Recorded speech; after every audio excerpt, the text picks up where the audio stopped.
12년 전 제가 시모국에서 1년 동안 선교를 하고 있었던 때였습니다.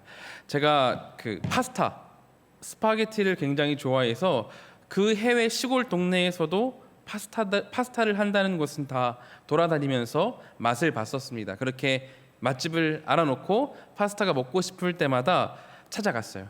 아니면은 부모님과 친구들에게 부탁을 해서 한국에서 재료를 수입해 와가지고 파스타를 스스로 만들어 먹어가면서 파스타에 대한 욕구를 풀곤 했습니다. 한때는 일주일 내내 파스타만 주구장창 먹었던 기억도 있습니다. 덕분에 한국에 대한 별 향수 없이 잘 지내고 있었습니다. 그러다가 어느 날 한국에 유행이 생겼어요. 드라마 중에 파스타라는 드라마가 있었는데 그 드라마가 유행이 된 거죠. 이탈리아 레스토랑에서 셰프와 보조 조리사 간의 사랑을 다룬 그런 드라마였는데, 이게 그동안 한국 드라마에선 다루지 않던 어떤 본격 이탈리안 레스토랑을 다루다 보니까 그동안 소개되지 않던 파스타들이 여러 언급이 돼가지고 한국 전역에서 이 새로운 파스타에 대한 관심이 높아지던 때였습니다. 저는 그 드라마를 보지는 않았지만 제가 또 파스타를 너무나 좋아하다 보니까 그 드라마에서 언급된 한 파스타가 굉장히 호기심이 들더라고요. 관심이 가더라고요. 그 파스타가 바로 알리오 올리오라는 파스타였습니다. 요 알리오 올리아가 뜻이 뭐냐면은 마늘과 올리브라는 뜻이거든요. 올리브유와 마늘로 풍미를 확 올린 그런 파스타입니다. 이 파스타가 정통 이탈리아 레스토랑에서는 제일 기초적인 파스타인데, 그래서 조리법도 너무 굉장히 간단해요. 팬에 올리브 기름을 듬뿍 붓고 마늘 슬라이스로 편을 썰어서 넣는 거죠. 그래가지고 기름에 마늘을 우려내서 마늘 기름 향내를 훅 올린, 그래가지고 페퍼론치노라는 이탈리안 마른 고추를 넣어서 어떤 고소한 매운맛을 내가지고 감칠맛을 돋우는 그런 파스타였습니다. 그때 당시 한국에서 전해 듣기로는 굉장히 담백하고 맛있다라는 이야기를 들었습니다. 지금이야 이 알리오 올리오가 굉장히 흔하지만 그때는 너무나 궁금했어요. 맛을 볼 수가 없으니까요. 대체 어떤 맛일까? 기름으로만 만드는 파스타라고? 굉장히 신기한데 이게 어떻게 만들어지고 어떤 맛이 날까가 되게 궁금했습니다. 제가 해외 시골에 있었잖아요. 그래가지고 이걸 먹고 싶은데 먹을 수 있는 방법이 없는 거예요. 한국에서는 그렇게 유행을 해가지고 친구들도 다 맛있다고 그러고, 나름 파스타 매니아인데 이 파스타를 꼭 맛을 보고 싶다 이렇게 생각을 하고 있었는데, 한국에서도 이제 막 소개가 되는 파스타다 보니까 거기 그 해외 시골에서 이게 있을 리가 만무하잖아요. 그 동네 파스타 가게를 다 돌아다녀봐도 이것을 하는 곳이 없었습니다. 토마토 파스타, 크림 파스타 다 있었지만 알리오 올리오만큼은 전혀 찾아볼 수가 없었습니다. 그래서 마지막 수단으로 제가 결심을 한 거죠. 이거를 만들어 보자. 가능한 대로 재료를 다 사고 이 알리오 올리오 레시피를 뽑아가지고 옆에 두고 요리를 하기 시작했습니다. 다 만들고 난 후에 맛을 봤는데 처음 든 생각은 이거였어요. 이걸 왜 먹지? 너무 맛이 없는 거예요. 몇 번을 더 만들어 봤지만 이 맛은 도저히 적응할 수 있는 맛이 아니었습니다. 그래서 최대한 레시피를 더 세세하게 보고 따라해서 그래도 먹을 만한 수준까지는 이 맛을 끌어내긴 했지만 그럼에도 혼란스러운 건 마찬가지였습니다. 왜 그럴까요? 왜냐면은 알리오 올리오가 원래 어떤 맛인지를 모르기 때문이었어요. 이게 원래 무슨 맛인지를 모르기 때문에 아무리 제가 스스로 뭔가를 만들어도 이게 맞는지 아닌지를 분간해낼 수가 없는 거죠. 나중에 한국에 들어와서 레스토랑에 가가지고 알리오 올리오를 드디어 먹었는데 그때 깨달았어요. 내가 만든 것은 음식물이 아니었구나. 음식물 쓰레기였구나. 너무 맛있더라고요. 진짜 감칠맛 나고 담백한 파스타구나, 이런 거를 그때 진짜를 먹어보고 나서야 경험을 했던 거죠. 제가 해외에 있을 때 저는 알리오 올리오 레시피를 보고 만들었긴 했지만 이 맛이 참인지 거짓인지 아닌지를 분간할 수가 없었습니다. 왜냐면은 알리오 올리오라는 음식을 먹어본 적이 없었기에 이 맛이 참인지 아닌지를 분간해낼 수 없었죠. 아무리 뛰어난 요리사라고 하더라도 맛을 경험하지 않고는 그 요리를 따라 만들 수는 없을 겁니다. 향도 맛도 느끼지 못하고 그냥 그림만 보고 이 음식을 만들어내라고 요구를 한다면은 그 누가 요리를 구현해낼 수 있겠어요? 클래식 음악계의 불세출의 천재인 모차르트가 있죠.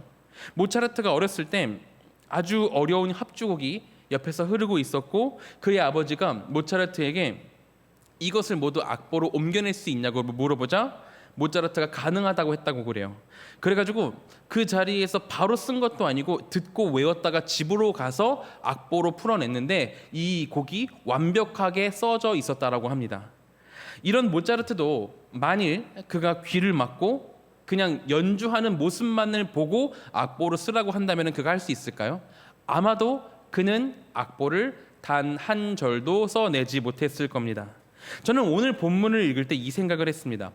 맛을 보지 않으면 그 음식을 만들어낼 수 없고 음악을 듣지 않고는 그 음악을 악보로 적어낼 수가 없듯이 경험을 하지 않으면 아예 알 수 없는 지혜가 있다라고 오늘 바울이 우리에게 말하고 있는 거예요.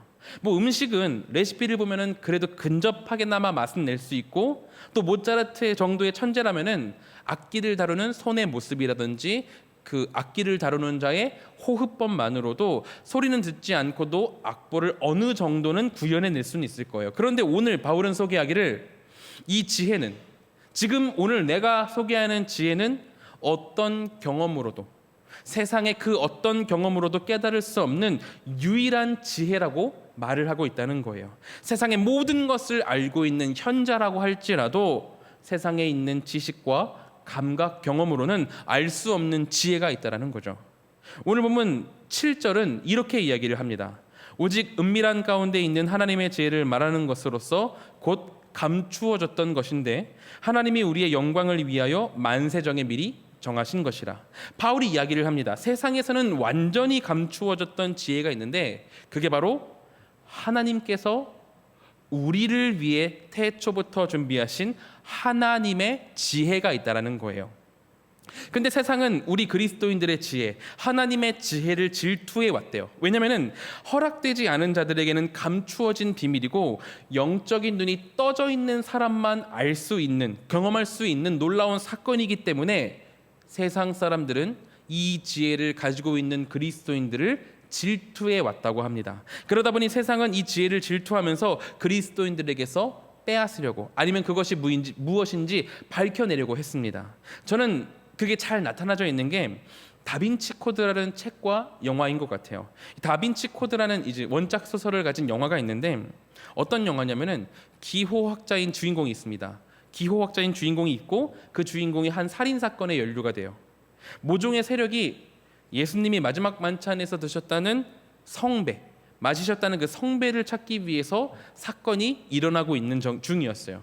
이 성배는 어떤 의미를 가지고 있냐면은 이 사실은 이 성배가 예수님이 신이 아니라 인간이라는 증거라 이렇게 영화에서 나타나고 있는 겁니다. 그래서 카톨릭 교회들은 이것을 못 찾게 하려고 숨기고 모종의 세력은 이를 찾기 위해서 갈등을 일으키는데 주인공이 이 중간 사이에서 소용돌이 쳐져가지고 혼란을 겪는 그런 내용입니다. 하지만 주인공이 뛰어난 두뇌로 이 잃어버렸다는 성배를 먼저 찾고 말하는데 그것은 예수님이 그 시대에 결혼을 하셨고 자손이 있어가지고 지금까지 남아져 있는 자손이 성배다라고 말하는 정말 말도 안 되는 이야기였습니다. 세상 사람들이 이 입에도 담기 역한 이야기를 책과 영화로 내어놓고 굉장히 많은 사람들이 즐기고 있는 이유는 그들이 생각할 수 있는 비밀이란 게 이 정도 수준밖에 안 되기 때문입니다. 성경에 비밀스러운 지혜가 있다고 이야기를 하는데 세상 사람들이 자기들 나름대로 그 비밀에 대해서 연구하고 뭔지 연구하고 찾아보려고 노력한 결과가 이 정도의 가십 정도밖에 되지를 않는 거예요. 약간 성공한 맛집 제조법 같은 거죠. 며느리도 모른다는 그 맛집 제조법만 세상에 뿌리면은 너도 나도 맛있는 것을 만들 수 있게 되어가지고 맛집은 망하게 될 것이기 때문에 그들이 생각하기에 맛집인 교회는 제조법을 꽁꽁 숨기고 세상에는 밝히지 않는 거예요. 자기들끼리만 좋아하려고, 자기들끼리만 잘 되려고. 그리고 세상은 교회가 숨기고 있는 게 아무것도 아님을 밝혀내기 위해서 끝까지 파고들어서 세상에 공유해 버리겠다 이렇게 생각하는 겁니다. 그게 세상이 생각할 수 있는 최대치의 교회의 비밀인 거죠. 하지만 우리가 너무나도 잘 알고 있듯이 오늘 바울이 고린도 교회에 선포하는 비밀스러운 지혜는 그런 종류의 것이 아닙니다. 그런 물질적인 것들이 아니에요. 이 지혜는 하나님에 의해서 태초부터 미리 정해졌고 9절 상반절에 이르듯이 기록된 바 하나님이 자기를 사랑하는 자들을 위하여 예비하신, 하나님께서 사랑하는 자녀들을 위해서 미리 준비하신 것입니다. 그리고 9절 하반절 예비하신 모든 것은 눈으로 보지 못하고 귀로 듣지 못하고 사람의 마음으로 생각하지도 못하였까 함과 같으니라. 하나님의 비밀은 세상이 말하는 지혜와는 다른 차원이 높은 지혜입니다. 차원이 아예 다른 지혜입니다. 세상의 능력으로는 보지도 못하고 듣지도 못하고 사람의 마음으로는 생각할 수도 없는 지혜, 그것이 바로 하나님께서 태초부터 우리를 위해서 준비하신 지혜인 거죠. 8절 상반절에 보면은 또 뭐라고 나와 있냐면은 이 지혜는 이 세대의 통치자들이 한 사람도 알지 못하였나니 라고 나와 있습니다. 온 세상을 제패한 정복자라고 할지라도, 세계의 권세를 가진 세계의 권세자라고 할지라도 이 지혜는 홀로 차지할 수 없고 가질 수 없는, 알 수 없는 비밀입니다. 왜 미국 대통령이 되면은 미국 전역의 핵폭탄을 조절할 수 있는 기기, 그런 가방을 받게 된다고 하죠. 조작 기기를 받게 된다고 합니다. 온 세상을 전부 다 전멸시킬 수 있는, 싹 다 불바다로 만들 수 있는 그런 무시무시한 미사일의 조작 버튼을 가지고 있는 그 무소불위의 미국 대통령이라고 할지라도 세상의 경험으로는 알 수 없는 게 오늘 본문에 나온 하나님의 지혜라는 겁니다. 그렇다면 이 지혜는 누가 가질 수 있을까요? 세상의 군왕들과 최고 지혜자들도 아무도 얻을 수 없는 이 지혜를 그러면은 누가 가질 수 있을까요? 오늘 본문은 이 지혜를 가질 수 있는 조건을 세 가지를 이야기합니다. 첫 번째는 바로 오늘 본문이 이야기하죠. 이 지혜는 하나님을 사랑하는 자들에게만 허락됩니다. 9절 상반절을 다시 한번 더 읽겠습니다. 기록된 바 하나님이 자기를 사랑하는 자들을 위하여, 자기를 사랑하는 자들을 위하여, those who love him, 하나님을 사랑하는 자들만이 이 놀라운 지혜를 얻을 수 있는 자격을 받게 됩니다. 다른 대단한 자격은 필요 없습니다. 이 지혜는 하나님을 사랑하여 하나님께 속하겠다 고백하는 자들에게 허락되었습니다. 뭐 인서울 이상의 대학을 졸업해야 하는 것도 아니고 어디 구의원이 돼가지고 그 정도의 명예가 있어야 되는 것도 아니고 아니면 타워 팰리스를 살아야 되는 그런 부를 가지고 있어야 되는 것도 아닙니다. 그냥 오직 하나, 하나님을 사랑한다는 고백, 그 고백만으로 하나님께서는 이 지혜를 알게 하시겠다 허락하십니다. 내가 하나님 안에 있다는 고백 하나만으로도 우리는 하나님의 지혜에 동참할 수 있게 됩니다. 하나님은 권세자도 부자도 얻지 못하는 이 놀라운 지혜를 하나님을 사랑하는 자들을 위해서 태초부터 마련하셨고 우리 그리스도인들을 위해서 선물로 준비하셨습니다. 이것은 누구도 누릴 수 없는 엄청난 특권입니다. 오늘 함께 예배하는 우리 모두에게 이 특권이 충만하게 넘치기를 소망합니다. 문제는 우리 인간이 이 특권을 종종 잊어버리곤 한다는 거예요. 저부터가 언젠가부터 가끔씩 이 놀라운 특권에 대한 감사와 기쁨을 잃곤 합니다. 본래 하나님을 처음 만났을 때 그때에는 하나님을 알고 주님의 지혜를 소유했다는 거, 그거 하나만으로도 행복하고 즐거워했거든요. 제가 어느 정도로 즐거워했냐면은 이 구원을 처음 맞닥뜨리고 나서 지하철을 타면서 찬양을 들으며 갈 때 막 너무 좋아서 막 눈물을 흘리던 그런 때가 있었습니다. 하나님 감사합니다라고 그러면서 구석에 쭈그려 앉아가지고 눈물을 흘리던 그런 때가 있을 정도로 하나님이 알게 해주신 이 지혜만으로도 굉장히 기뻐하고 감사하던 때가 있었습니다. 그런데 세상을 살아가고 여러 가지 성취를 하면서 내가 가진 거, 내가 이룩한 것에 대해서는 굉장히 즐거워하는데 하나님이 주신 이 지혜는 있는 둥 없는 둥 하면서 기쁨의 주체에서 뒤로 밀려 있는 것을 발견하곤 한다는 거죠. 어린아이들이 뭐 마트를 가면은 장난감을 발견하고 사달라고 엄청 조르잖아요. 부모님은 아이를 사랑하는 마음으로 그 장난감을 사주곤 합니다. 그런데 사줄 때는 뭐 엄마 아빠 진짜 짱이에요 사랑해요 한다면서 갖은 아양을 다 떨지만 세레모하던 장난감에 대한 감사가 하루 이틀 이상 가지 않잖아요.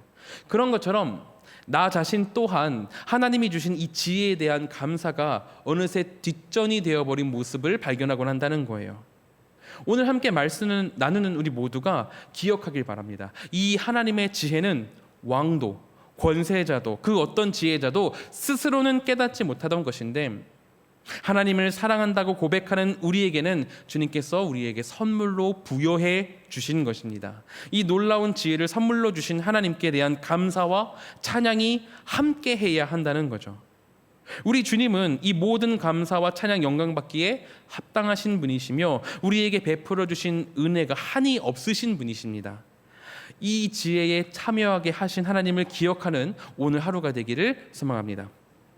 다시 본문으로 돌아와서 오늘 본문이 말하는 이 지혜를 가질 조건 두 번째는 성숙한 자여야 한다는 겁니다. 성숙한 자들만이 이 지혜를 얻을 수 있다라고 바울이 이야기를 합니다. 6절 상반절에서 바울은 이렇게 이야기를 했었죠. 그러나 우리가 온전한 자들 중에서는 지혜를 말하노니, 여기 온전한 앞에 괄호치고 4라고 써 있죠. 이것을 밑에 주석에서 찾아보면은 또는 장성한이라고 나와 있는 것을 볼 수 있습니다. 또는 장성한이라고도 번역을 할 수 있다는 거죠. 헬라어 신약 성경을 그대로 번역한 새 번역 성경이라고 있는데, 새 번역 성경에서는 이 부분을 이렇게 번역합니다. 그러나 우리는 성숙한 사람들 가운데서는 지혜를 말합니다. 정리를 하자면 하나님은 이 지혜를 온전히 다 자라가지고 신앙과 믿음이 성숙한 자들에게 허락하신다 말씀하시는 겁니다. 그렇다면 신앙과 믿음이 성숙한다는 것은 무슨 의미일까요? 교회 공동체 안에서도 신앙이 낮은 사람, 그리고 신앙이 높은 사람이 따로 있어가지고 그리스도인들 가운데 등급이 존재해가지고 서로 싸우고 분열하고 부딪힌다, 뭐 이런 이야기일까요? 아마 그런 이야기는 아닐 겁니다. 오늘 바울이 이야기하는 성숙함은 자람에 관한 이야기입니다. 아주 갓난 아기는 아직 근육이 발달하지 못해가지고 걸음걸이를 구현해낼 수가 없습니다. 그들은 제대로 걸을 수 있을 때까지 기어가기도 하고 무언가를 붙잡고 겨우겨우 근근히 나아가기도 하면서 근육들이 발달되기를 훈련을 하죠.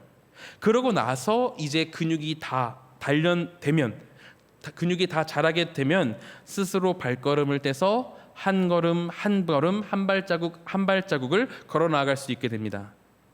이제 이 아기가 걸음걸이를 구현해낼 수 있을 정도로 성숙한 거죠. 아기가 걷지 못한다고 잘못하는 게 아니잖아요. 아직 성숙하지 못한 것뿐이죠. 그런 것처럼 우리 신앙인에게 어리고 성숙하고의 차이는 맞고 틀림의 문제가 아니라 자라남의 문제입니다. 영적으로 어른이 된다는 것은 십자가 안에서 하나님의 지혜를 알아보고 받아들이며 이 지혜가 세상의 지혜를 능히 이겨낼 수 있는 놀라운 능력이라는 것을 알 정도로 자라났음을 의미합니다. 반대로 이 시대, 이 세계가 말하는 지혜, 세상이 말하는 지혜는 엘리트들과 열등한 자들로 이루어진 계층화된 사회를 이야기합니다. 그들에게는 권세를 가진 자와 종살이하는 자, 부자된 자와 가난한 자, 성공한 자와 성공하지 못한 자, 그리고 이긴 자와 패배하는 자, 이렇게 두 가지 계급만이 있을 뿐입니다. 그리고 그럼에도 그 어느 쪽에 속하더라도 구원의 길은 얻을 수 없는 것이 바로 세상의 길이죠. 이를 통해 우리는 세상의 질서 속에서 어떤 것을 느낄 수 있냐면은 인생의 단맛과 쓴맛, 이 단 두 가지만 맛볼 수가 있습니다. 하지만 이와 달리 십자가의 지혜는 훨씬 더 풍성하기에, 비교할 수 없을 정도로 풍성하기에 우리로 깊고 다양한 경험을 하게 만듭니다. 하나님의 지혜는 어린 신앙에서부터 성숙한 신앙으로 자라가면서 우리의 인생 전반을 점차 조금씩 다스리게 하고, 하나님의 지혜가 완숙하게 내 삶에 구현하게 될 때 마치 아기가 걸음걸이를 구현하게 되듯이 우리의 인생 가운데에서 예수 그리스도를 우리의 삶에서 구현하게 될 때 우리는 세상은 줄 수 없는 다양한 것들, 아름다운 것들을 하나님의 지혜를 통해 경험하게 됩니다. 오늘 함께 예배하는 우리 한가람 공동체 모두에게 이 아름다움을 경험하는 기회가 있기를 바랍니다. 단지 단맛과 쓴맛, 이 두 가지로 한정되는 세상의 지혜에서 벗어나 내 삶 전체를 송두리째 바꾸는 주님의 아름다움을 느끼고 어린 신앙에서 더 성숙하기 위해서 나아가는 은혜가 있기를 바랍니다. 우리가 그렇게 온전하게 성숙하게 될 때 세상은 더 이상 우리의 적수가 되지 못할 겁니다. 세상은 단 두 가지의 경험만 가지고 있지만, 단맛과 쓴맛이라는 그 두 가지만 가지고 있지만, 우리는 훨씬 더 많은 것들을 맛보고 경험하고 아름다움을 아는 자들이기 때문에 세상이 뭐라고 말을 한다고 하더라도, 세상이 우리에게 어떻게 부딪혀 온다고 하더라도 우리는 능히 그 모든 것들을 이겨낼 수 있게 되는 거죠. 삶으로 완숙하게 주님을 드러내고 아름다움을 온전하게 경험하는 것, 그것이 바로 하나님께서 우리에게 주신 하나님의 지혜의 효능입니다. 마지막으로 하나님의 지혜를 가질 세 번째는 성령을 받은 자에게 이 지혜가 함께한다는 점입니다. 오늘 본문 2장 12절은 이렇게 이야기를 해요. 우리가 세상의 영을 받지 아니하고 오직 하나님으로부터 온 영을 받았으니 이는 우리로 하여금 하나님께서 우리에게 은혜로 주신 것들을 알게 하려 하심이라. 바울은 이야기를 합니다. 하나님은 우리에게 성령을 주셨고 성령을 통해 우리로 하나님의 지혜 깊숙한 곳까지 나아갈 수 있도록 하신다는 거예요. 성령은 고린도전서의 아주 중요한 핵심 주제 중 하나입니다. 그리고 이 부분에서 처음으로 언급되죠. 성령은 성도들 위에 부어져서 그들을 믿음으로 이끌고 그들의 마음과 생각을 하나님의 지혜에 이르게까지 성장시키십니다. 바울은 10절부터 11절에서 사람 안에 있는 영, 그 사람 안에 있는 영에 대해서 이야기를 하는데요. 사고나 감정, 기억과 상상이 만나는 가장 깊은 내면의 것으로 말할 수 있는 사람 안에 있는 영이라는 것은 그 사람의 전모를, 그 사람의 모든 것들을 가장 잘 나타냅니다. 사람의 영이라는 것은 사람의 외면 모습뿐만이 아니라 그 안에 무슨 생각을 하고 있는지, 그 안에 본래 무엇이 있는지를 나타내는 게 사람의 영이거든요. 하나님께 있어서는 성령이 이 역할을 한다는 거예요. 성령은 하나님의 깊은 곳까지도 통달하고 계시기 때문에 우리는 성령을 받을 때 하나님의 놀라운 지혜를 온전히 얻을 수 있게 된다는 거죠. 성령 하나님께서는 이런 분이십니다. 우리 안에 거하셔가지고 우리로 악한 길에서 벗어나 성화의 길을 걷게 인도하시는 분이기도 하지만 하나님의 깊은 것까지도 통달하셔서 우리로 하나님의 지혜와 마음을 깊숙하게 받아들이고 알도록 하시는 게 바로 우리 성령님이십니다. 오늘 함께 예배하는 우리 공동체 가운데에도 이 성령을 받음이, 이 성령으로 충만함이 함께하기를 바랍니다. 성령 충만할 때 우리는 세상은 어디에서도 줄 수 없는 참 진리를 소유하게 될 것입니다. 자, 그렇다면 이제 궁금한 것은 바울은 대체 왜 고린도 교회 성도들에게 하나님의 놀라운 지혜가 우리에게 허락되었다고 말하고 이 지혜를 얻기 위해서 우리가 세 가지 나눴듯이 하나님을 사랑하고 성숙하고 성령 충만하라 요구하고 있는 걸까요? 왜냐하면 바울은 고린도 교회 성도들에게 너희들이 그리스도의 마음을 가졌다라고 알게 하고 싶기 때문이었습니다. 그리스도의 마음, 이 그리스도의 마음이라는 개념은 오늘 본문 밑에 있는 16절에 나와 있는 개념입니다. 그리스도의 마음이란 하나님의 지혜를 소유한 자들, 그러니까 하나님을 사랑하고 성숙하고 그리고 성령을 받은 자들, 하나님의 지혜를 얻은 자들이 가지는 마음이며 그 지혜를 알고 삶으로 실천하는 자들, 이러한 자들이 가지는 마음을 그리스도의 마음이라고 합니다. 그리스도의 정신, 그리스도의 영이라고 해석될 수도 있죠. 이 그리스도의 마음을 갖는 것은 어떤 거냐면은 십자가 모양의 마음을 갖는 것과 동일합니다. 우리 예수 그리스도처럼 십자가 모양의 마음을 갖는 것이 그리스도의 마음을 갖는 것이라고 생각하시면 됩니다. 예수님이 그러하셨듯이 이기적인 야망을 죽이고 자신을 낮추며 타인을 위해서 자신을 주며 하나님만을 바라보는 그런 사람들, 그 사람들이 바로 그리스도의 마음을 가진 자들이죠. 바울이 이렇게 그리스도의 마음을 고린도 성도들에게 강하게 요구하고 있는 것은, 왜냐하면 이 고린도 성도들이 당시 한 교회 안에서도 파와 당을 나누고 갈라치며 서로 싸우고 있었기 때문입니다. 바울은 그들이 그리스도인이 되도록 가르쳤고, 고린도 성도들은 본래 그 가르침대로 그리스도인이 되어서 하나님의 지혜를 가지고 있었습니다. 그들은 하나님을 사랑했고 성숙했으며 그리고 성령 충만했었습니다. 그리고 그리스도의 마음을 가진 자로 한 공동체를 이루고 있었습니다. 그런데 대적자들의 공격으로 말미암아 그들은 이리저리 갈라져 가지고 분열하기 시작했어요. 멀리서 이 상황을 바라보던 바울은 이를 매우 심각하게 생각했습니다.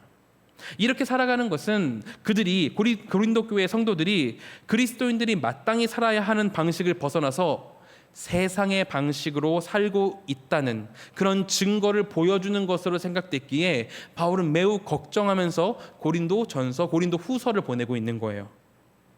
그들이, 고린도 교회 성도들이 그리스도의 마음을 부여받은 자들로서 자신의 삶을 십자가의 마음으로, 그리스도의 마음으로 나타내야 되는데 가르친 대로는 하지 못하고 도리어 분열하고 있으니 바울이 강한 어조로, 강한 이야기로 그들을 지적할 수밖에 없었던 거죠.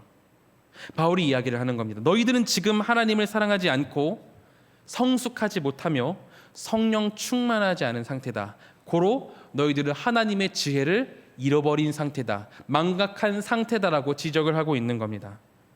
그렇게 이렇게 지적하면서 이 모든 것들을 회복하고 그리스도의 마음 갖기를 지금 바울이 요구하고 있는 거예요. 아까 말했듯이 그리스도의 마음 가진 자는 십자가 모양의 삶을 사는 사람입니다.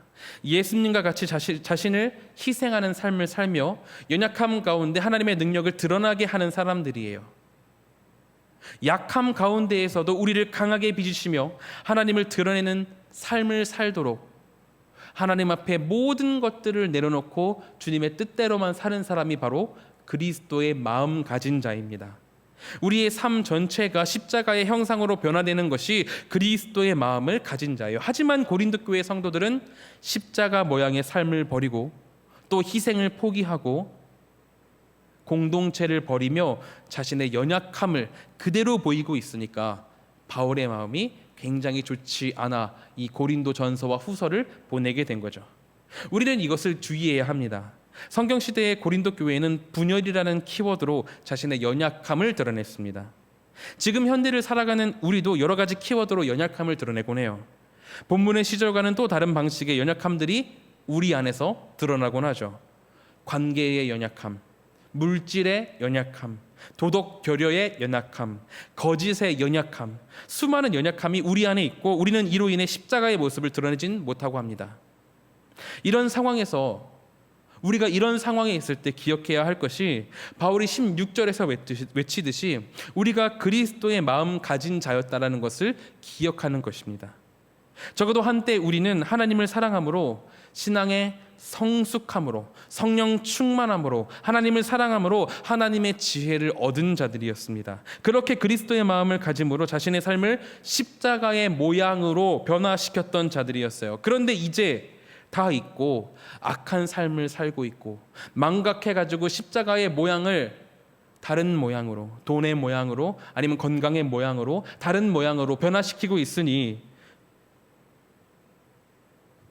우리는 하나님께서 너무 멀어진 상황에 있을 때가 있다는 거죠.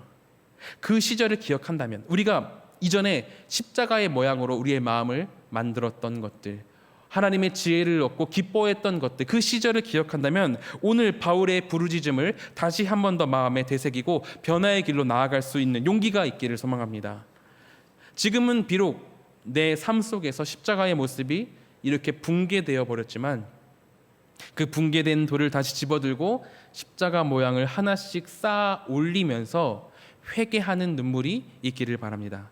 그렇게 다시 하나씩 쌓아 올려갈 때 우리는 연약함을 벗어던지고 내 삶, 더 나아가 내 존재 전체를 십자가의 형상으로 변화시킬 수 있을 것입니다. 오늘 함께 예배하는 우리 모든 한가람 가족들 가운데에 이 변화가 함께하기를 소망합니다. 그리스도의 마음을 잊지 않으며 내 삶 전체를 십자가 모양으로 세워 연약함을 주님 앞에 벗어 던질 때 우리는 주님의 백성이 되고 하나님의 지혜를 진정으로 소유한 자로서 이 세상이 우리를 어떻게 공격하던, 이 세상이 어떻게 우리를 유혹하던 그 모든 것들을 이기고 하나님의 백성답게 살아갈 수 있을 것입니다. 그리고 그때 우리는 그리스도인이라는 이름에 걸맞는 모습을 보이게 될 줄로 믿습니다. 우리가 이것을 기억하며 우리가 그리스도인 되도록 하나님 우리를 인도하시옵소서라고 간구하며 나아가는 우리 모두가 되기를 축원합니다. 기도하겠습니다.